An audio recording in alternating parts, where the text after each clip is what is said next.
What if the device in our hands is rewiring our brains for a future we never imagined? Globally, we spend nearly 7 hours on screens daily. But in the US, it's even more.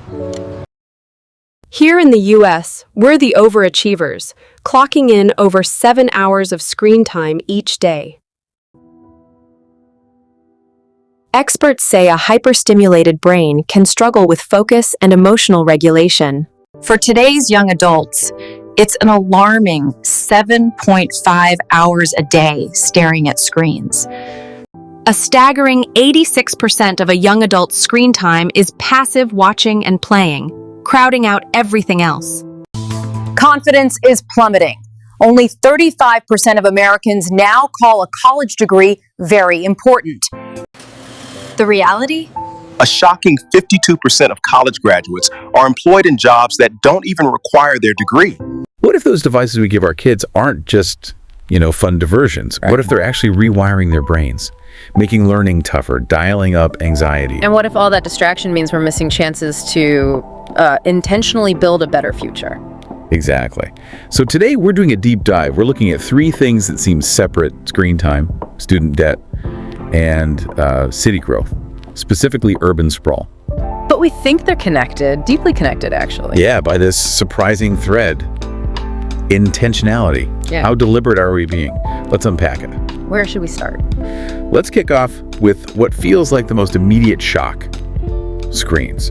The screen time shock, maybe. Yeah, okay. Some research makes this, frankly, startling claim that too much screen time can damage a young brain in ways that look, neurologically similar to the cocaine addiction. It sounds like hyperbole, I know, but one expert argues that a kid's brain on tech looks like a brain on drugs. It's about the dopamine hit from those glowing screens. Apparently as powerful as other intense stimuli.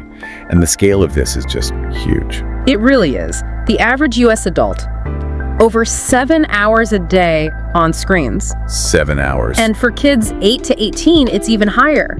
7.5 hours. Wow. Even the little ones, 5 to 8 years old, they're averaging nearly 3.5 hours. That's a jump of 63% from the 2 to 4-year-old? That's a massive increase. And what worries psychologists like Dr. Liraz Margalit is that about 60% of this time is passive watching.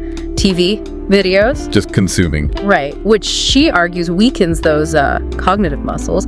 Kids aren't stretching their imagination as much. There was that UCLA study too, wasn't there? Yes. Preteens went screen-free for just 5 days. Only 5 days. And they got significantly better at reading nonverbal emotional cues. Facial expressions, tone of voice. It makes you think of Roald Dahl back in the 60s warning about TV rotting the senses. Feels eerily spot on now, doesn't it? It really does. But okay, there's the nuance here, right? It's not all bad. No, absolutely not. Some research actually suggests that both very high screen time, as we'd expect, but also very low screen time can sometimes be linked to poorer well-being. Interesting. So like isolation at the low end? Perhaps. It points towards quality over just quantity, and crucially, intentionality. Are you mindlessly scrolling, or are you choosing how and why you engage?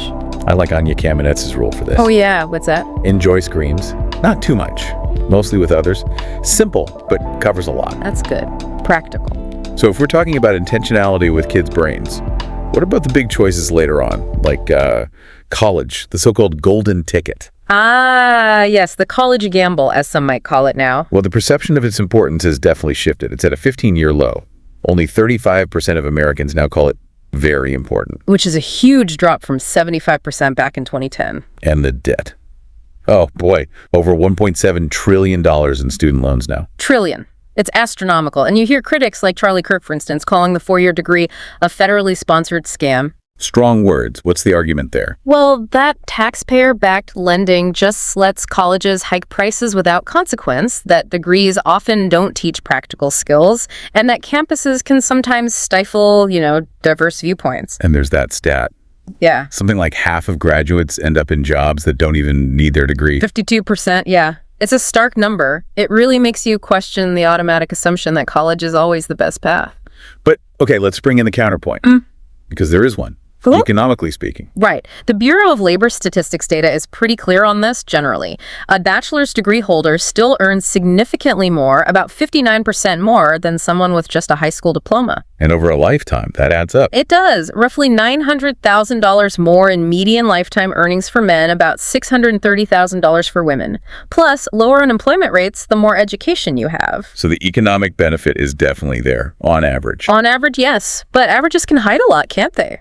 Exactly. Because that wage premium, the extra earning power, it's actually kind of stagnated since around 2000. It hasn't grown much. And the return on investment, the ROI, it varies wildly depending on the field of study. Hugely. Like a finance degree, massive ROI, something like 1,800%. Whoa. But an education degree, the ROI can actually be negative, a potential loss of almost $150,000 over a lifetime compared to not going. Ouch. So it really underscores that word again, intentionality. You can't just assume any degree pays off. You really have to research the specific field, the prospects, the cost. It's not a guaranteed ticket anymore. It's a calculated gamble. A very expensive gamble, potentially. Okay, so we've gone from the micro level of screen time in childhood to the major life decision of college. But let's zoom out dramatically now. Where are we going? To the scale of entire continents shaping their future. Let's talk about the African urbanization megatrend. Yes. This is huge. Africa is the fastest urbanizing region on the planet. The numbers are mind-boggling.